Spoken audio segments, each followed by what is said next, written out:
नमस्कार मंडळी, स्वागत आहे तुमचं माझ्या आजच्या नवीन पॉडकास्टमध्ये।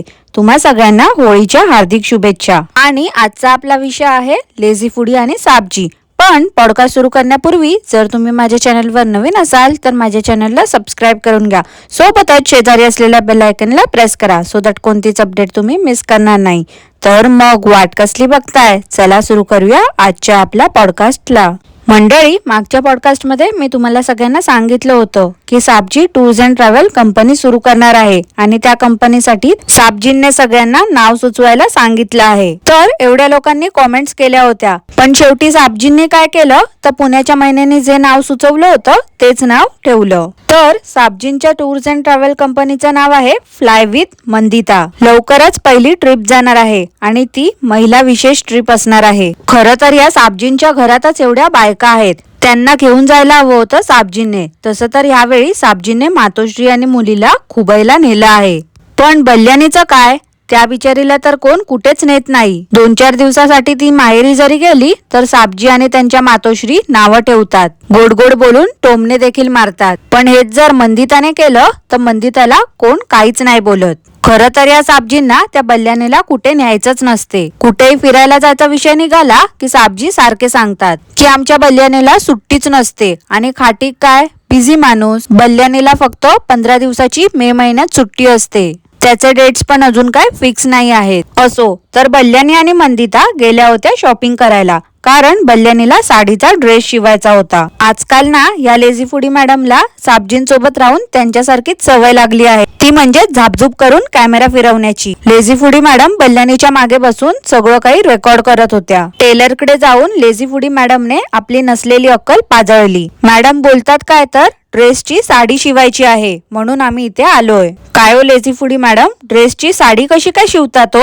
मी तर हे पहिल्यांदा ऐकलं तुमच्या तोंडून। मला तर माहितीच नव्हतं की ड्रेसची पण साडी शिवू शकतो। काय अक्कल आहे हो तुमची, लाजवाब।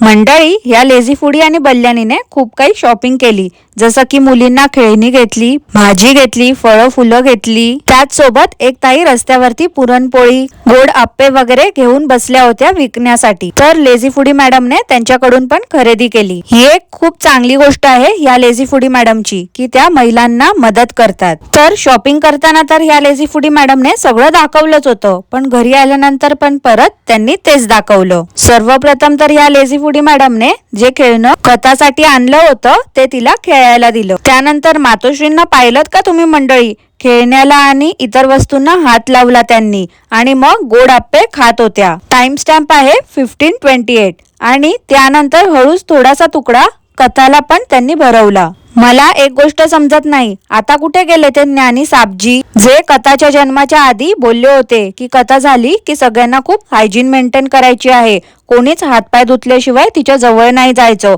बाहेरून आणलेल्या वस्तूंना सॅनिटाईज केल्याशिवाय तिला द्यायचं नाही खेळायला। मग आता हे बरं चाललं साबजींना। साबजी तर साबजी, पण त्या बल्यानीला पण साधी अक्कल नाही का? तिला तरी समजायला पाहिजे ना की आपली मुलगी लहान आहे, बाहेरून वस्तू आणली आहे, ती नीट सॅनिटाईज केल्यानंतरच तिला खेळायला दिली पाहिजे। आणि जर तिला कोण काय खाण्याचं भरवत असेल तर त्या व्यक्तीने हात नीट धुतले पाहिजे। 9 महिन्याचं बाळ ते, हे लोक बाहेरून खेळणी घेऊन गेले, तसंच तिला खेळायला दिलं, प्लस त्याच हाताने तिला गुलगुले पण भरवले। ओ साबजी, जरा लक्ष द्या या गोष्टींकडे। नाही म्हणजे मागे तुम्हीच बोलले होते म्हणून मी फक्त आठवण करून दिली हो। आणि ह्याचसाठी बोलते मी की स्क्रिप्टेड वागणं बंद करा। उगाच कशाला ना काही कॉन्टेंट मिळत नाही म्हणून काय पण दाखवायचं।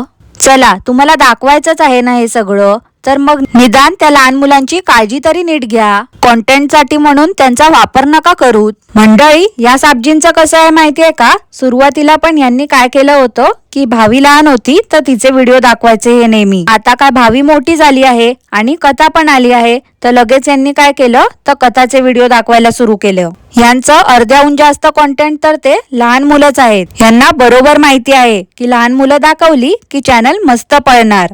सध्या ना मंडळी, या साबजींकडचं सगळंच कॉन्टेंट संपलं आहे म्हणून काय तर परत त्यांनी चॅलेंजचे व्हिडिओ परत सुरू केले आहेत। तशा तर 1-2च कॉमेंट होत्या असतील फक्त, पण त्याच 2-3 कॉमेंटचा आधार घेऊन या साबजीने परत ते चॅलेंज व्हिडिओ सुरू केले आहेत। ज्या दिवशी चॅलेंजचा व्हिडिओ असतो तर सुरुवातीलाच हे साबजी डिस्क्लेमर देतात की हा व्हिडिओ फक्त एंटरटेनमेंटसाठी आहे. घाईघाईमध्ये जर कोण उत्तर देताना चुकलं तर विनोद बुद्धी जागृत ठेवून हा व्हिडिओ बघावा. वर असं पण बोलतात व्हिडिओच्या शेवटी की काय काय लोक कमेंट करतील आता की याला अक्कल नाही का, त्याला अक्कल नाही का. तर आधीच सांगतो, सगळ्यांना अक्कल आहे, पण योग्य वेळी आन्सर आठवत नसल्याने अशी उत्तरं दिली आहेत. त्यामुळे काहीही बोलू नका कोणाला. मी काय बोलते साबजी, जर तुम्हाला एवढंच माहिती होतं ना की त्या व्हिडिओमध्ये खूप चुका आहेत तर मग नाही दाखवायचा होता तो व्हिडिओ. एकतर तुम्ही व्हिडिओच्या शेवटी एंड स्क्रीनला लिहिता की व्हिडिओला लाईक, शेअर, कमेंट करा. मग जर आता तो व्हिडिओ बघून कोणी कमेंट केली तर मग वाईट वाटून का घेता. एरवी कसं तुम्ही बाकीच्या गोष्टी सगळ्या स्पोर्टिंगली घेता तसंच ह्या गोष्टी पण घ्या ना स्पोर्टिंगली. तसं तर तुम्ही फक्त दाखवता की तुम्ही ती गोष्ट स्पोर्टिंगली घेतली आहे, पण हसत हसत व्हिडिओ मधना टोमणे देखील मारता. असो तर मंडळी, त्या सो कॉल्ड चॅलेंजच्या व्हिडिओमध्ये साबजींनी विचारलं होतं बल्ल्यानीला की देशाचं नाव सांग, राष्ट्राचं नाव सांग. तर ह्या बल्ल्यानीने दोन्ही उत्तरं चुकीची दिली. आता तुम्हाला सगळ्यांना तर माहितीच आहे की ही बल्ल्यानी शाळेत शिक्षिका आहे. आता जर शिक्षिकाच अशी असेल जिला काही उत्तरच येत नाही तर मग ही शाळेमध्ये मुलांना काय शिकवत असेल. मुलांनी काय शिकावं असल्या शिक्षिकेकडनं जिला स्वतःलाच शिक्षणाची गरज आहे. खरंच कठीण आहे बाबा त्या मुलांचं. ओ साबजी, खरं खरं सांगा ना, यावेळी तुम्ही मुद्दाम लेझी फुडी आणि बल्ल्यानीची स्क्रिप्ट तर नाही ना चेंज केली होती. नाही म्हणजे लेझी फुडी ढो आहे हे तर आता जगजाहीर झालंय. त्यामुळे या गेम मध्ये परत जर ती काही चुकीचं बोलली तर सगळे तिला ट्रोल करतील, म्हणून तुम्ही मुद्दाम बल्ल्यानीला बकरा बनवलात ना. कारण लेझी फुडी मॅडम तर प्रश्न विचारल्याबरोबर उत्तरं देत होत्या. असं वाटत होतं लेझी फुडी मॅडम मनीश्री काकूंपेक्षा पण जास्त हुशार आहेत. 2-3 दिवसा अगोदर मंडळी लेझी फुडी मॅडम जात होत्या ठाण्याला एका रेस्टॉरंटचं प्रमोशन करायला. तर 2-3 तास ट्रॅव्हल करून सगळे बोर झाले होते, म्हणून साबजी बोलले की आपण सगळे अंताक्षरी खेळूया. अंताक्षरी बद्दल ऐकताच लेझी फुडी मॅडमचा उत्साह काय विचारूच नका. त्या कावलेश आणि फुनीलचा जेव्हा टर्न येत होता तेव्हा लगेच मॅडम सुरू झाल्या टिक-टिक 1, टिक-टिक 2, टिक-टिक 3. अहो लेझी फुडी मॅडम, सगळी गाणी जर तुम्हालाच गायची होती तर मग त्या बिचाऱ्या फुनील आणि कावलेशला कशाला सांगायचं. माहिती आहे आम्हाला तुम्हाला सगळी गाणी येतात, पण तुम्ही ढ असल्यामुळे तुम्हाला लिरिक्स लक्षात नाही राहत. हे साबजी तर काय कधी कॅमेरा समोर आले की नुसते चेहरा कॅप्चर करतात. आणि चुकून जर कधी व्हिडिओ रेकॉर्डिंग फुनील किंवा कावलेश करत असेल आणि तेव्हा जर साबजी पूर्ण कॅप्चर होत असतील तर हे साबजी सोफ्यावर बसून पोट लपवायला उशीचा सहारा घेतात. अहो साबजी, मागे जिमला जात होते ना तुम्ही, त्याचं काय झालं हो. तुम्ही पण त्या ससुले आणि पत्राष्टे मालकासारखेच नुसतं बोलायला म्हणून बोलताना की जिम जॉईन केली आहे, जिम जॉईन केली आहे. कधी जाताना तर दिसतच नाही, आणि जर जात असते तर काहीतरी फरक दिसला असता तुमच्यात. त्या लेझी फुडी मॅडम ना स्वतः मेंटेन राहतात आणि तुम्ही फक्त बोलत राहा की मी वजन कमी करणार आहे.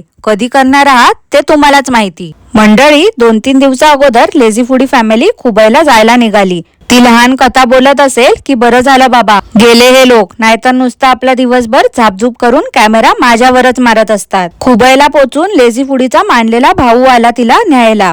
गाडीत बसल्यानंतर साबजी मातोश्रींना विचारतात, आई कसं वाटलं खुबायला बघून. त्यावर मातोश्रींनी पण छान पचका करून टाकला या साबजींचा की अजून पाहिलंच नाही आहे मी काय. अहो साबजी, 10 मिनिटं पण झाले नसतील तुम्हाला तिथे पोचून आणि तुम्ही काय विचारताय त्यांना की कसं वाटलं खुबाय बघून. यावेळी ना मंडळी, साबजींची जी मानलेली बहीण होती ना खर्चना, ती तर मागे यांच्या पाठी लागली होती की या खुबायला आमच्याकडे या राहायला, मातोश्रींना पण घेऊन या, भावीला पण घेऊन या. पण यावेळी ती स्वतःच कुठेतरी गायब झाली आहे. साबजी बोलले तिला कॉल केला तेव्हा समजलं आम्हाला की ती इथे नाही आहे, यावेळी तिची भेट होऊ शकत नाही. पण मला एक गोष्ट सांगा मंडळी, हे साबजी तर सगळं प्लॅनिंग करूनच निघतात घरात ना. मग खर्चना तिथे नाही आहे ही गोष्ट साबजींना आधी माहिती नव्हती का, की हे लोक तिथे पोचल्यावर तिने सरप्राईज दिला साबजींना. तिला पण कळून चुकलं असेल की हे लोक फक्त कॉन्टेंट साठी वापर करतात, म्हणून तिला जेव्हा समजलं असेल की हे लोक खुबायला येत आहेत तिने तिथून पळ काढला. लेझी फुडी मॅडम सध्या एवढ्या बिझी असतात की त्यांनी यावेळी काही शॉपिंगच केली नाही खुबायला जाण्यासाठी. त्यामुळे पहाटे निघताना जे कपडे घातले होते मॅडमने त्याच कपड्यामध्ये रात्री डिनरला देखील क्रूज वरती गेल्या. आता ह्यांच्यात आणि त्या पत्राष्टे मालकामध्ये काय फरक राहिला मंडळी. मागे नाही का तो पण नाशिकला गेला होता तेव्हा ट्रेन मध्ये जे कपडे घातले होते तेच कपडे घालून दिवसभर फिरत होता. या लेझी फुडी मॅडम जिथे जातील तिथे नाचल्याशिवाय काय राहत नाही. हा, आता त्यांना डान्स करता येत नाही ती वेगळी गोष्ट आहे. या मॅडमने स्वतः तर ड्रेस चेंज केला नाही, पण निदान त्या सासूबाईंना तरी सांगायचं ना. आता हे लोक एवढं इंटरनॅशनल ट्रिपला गेले आहेत, तर निदान त्या मातोश्रींना ड्रेस किंवा कुर्तीज तरी घालायला द्यायचे होते. एरवी तर मातोश्री मॅक्सीवरती फिरतात व्हिडिओमध्ये, मग ड्रेस किंवा कुर्ती घालायला काय प्रॉब्लेम नव्हता. या बाबतीत आपल्या किरकिरे काकू एकदम सॉर्टेड आहेत. त्यांचं कसं आहे माहितीये का, आग लगे बस्ती में हम अपने मस्ती में. काय मंडळी, तुम्ही देखील माझ्या मताशी सहमत आहात ना? मला नक्की कॉमेंट करून कळवा. आणि आजचा पॉडकास्ट मी इथेच थांबवते. आजचा पॉडकास्ट तुम्हाला आवडलं असल्यास लाईक करा, शेअर करा, चॅनलला सबस्क्राईब करायला विसरू नका. सोबतच शेजारी असलेल्या बेल आयकॉनला प्रेस करा, सो दॅट कोणतीच अपडेट तुम्ही मिस करणार नाही. धन्यवाद.